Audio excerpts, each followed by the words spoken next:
Good afternoon guys. So, may dumating ako Lazada. So, unbox natin. Ito guys yung solar para doon sa cage ng mga aso. Kasi guys, yung cage natin doon guys, nakita din naman yung cage ng mga aso malaki. So, i-address ko namin yan sa may dulo ng pader.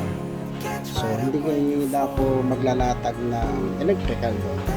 Gagamitan na lang natin lang guys ng solar. So, ito yung guys, yung solar na na-order ko.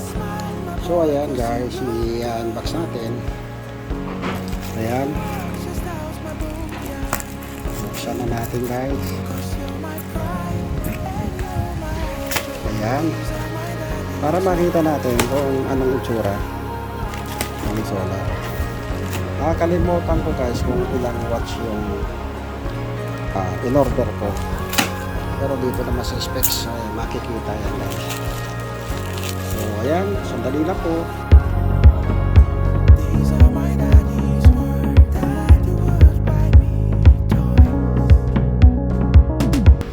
So ayan guys, pagpatuloy natin, ayan, unbox ko lang guys yung ating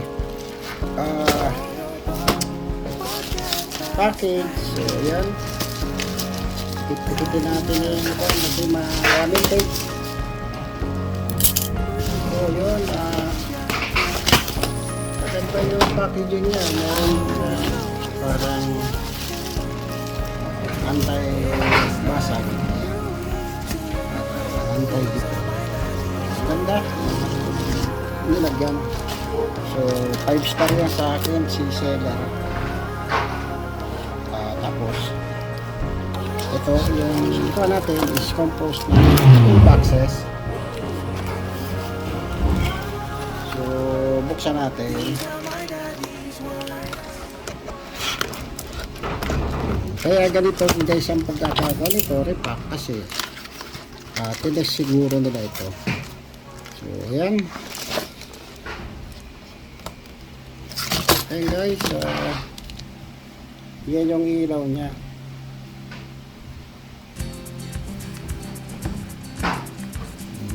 Walang nakalagay na wattage. Nakalimutan ko lang guys kung ilang wattage to. So tabi muna natin. May kasamang remote guys. Ayan kahit malayo ka pwede mong kontrolin. So ayun, wala naman siyang wattage dito guys. So ito may nakalagay dito is solar manual. So babasahin na lang natin. So ayan lang yan guys, yung connection na. Tapos okay, so bakit kaya apat to?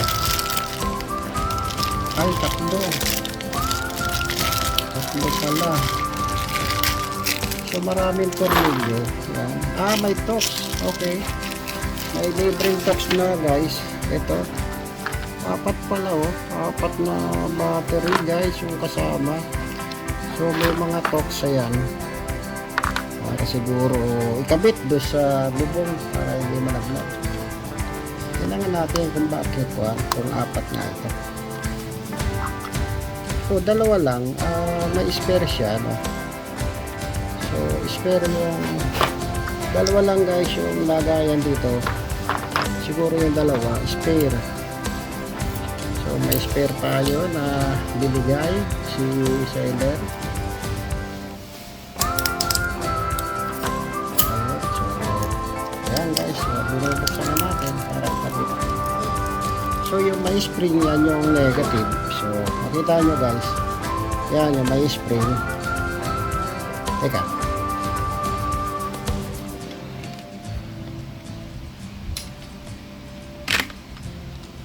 ayan yung may spring guys, yan, at saka ito, yan yung negative. So yung walang, yung flat lang yan, yan yung negative side. So lalagay lang natin sa negative, and then yung kabila parang siniris lang niya para maging 3 volts. Ayun may ilaw guys.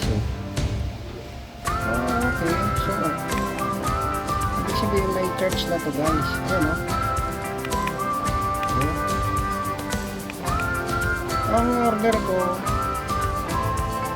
sa kuan is tricolor. Kaya mahal. So, daylight lang pala po. Isang kulay lang. So, ito guys, i-on ko lang to manual. Kasi yung solar natin, walang nasasagap na light.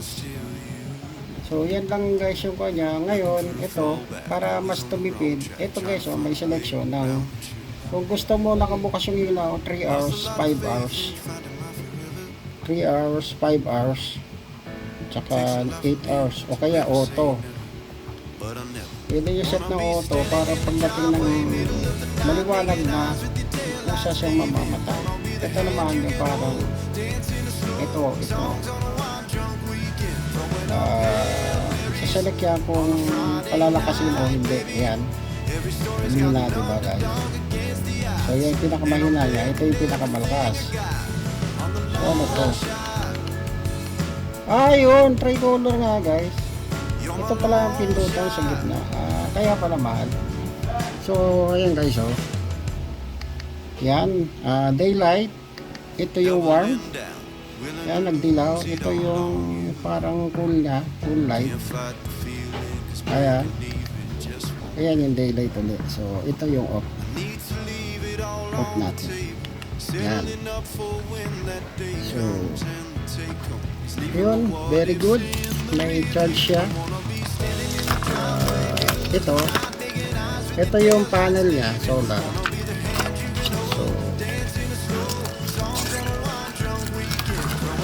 Tabi muna natin yung mga tornilyo para halimbawa ikakabit ko sa pader, may tox na siyang sarili, o kaya sa yero pwede rin guys, sa yero kasi self driving to eh. Meron ka lang parang kakabit na po sa bakal. So yan, buksan naman natin yung solar panel kung gano'ng kalaki.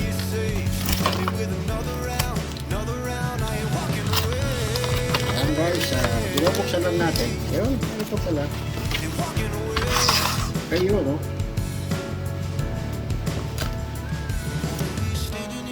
Ito yung pinakabarakit. Ayan. Ito siguro. Kasi ito yung bracket natin sa pader. Ayan, ito yung bracket natin sa pader. Ayan guys,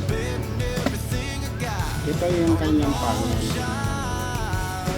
So may ilan siya?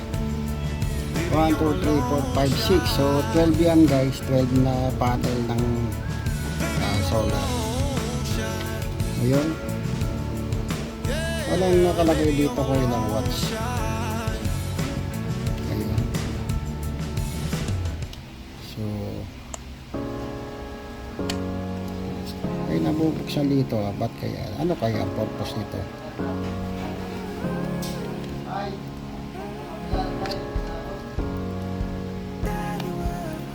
So natin galawin to kasi nakadikit na to eh. Ito, so ito yung pinaka charging nya, lalagay dun dito guys. So ikakabit lang to, may guide naman to, kaya hindi papasok to kung hindi tatama yung slot na yun. Ayan o, may mga pinaka guide. Ayan, so ayun lang guys. Very good. Ito ikukan ko na siguro to. Ididikit natin to kasi natatanggal. Iset natin na maayos to. Ano to, mahina lang, siguro double adhesive lang to. So pwede naman natin kabitan to na ikukan na natin, permanent na natin to. So yun lang guys.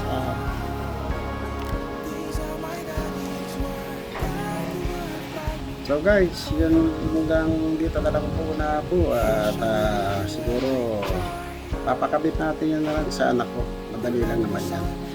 So hanggang dito lang po, magandang gabi po sa inyo lahat. Kasi guys, para maalis ako bukas, going to Bicol ako, kaya hindi ko na sila makikita kung paano ikabit. So may guide naman. So, bahala na sila. So, hanggang sa muli, hanggang dito na po. Maraming salamat po sa inyong panonood. Bye-bye po.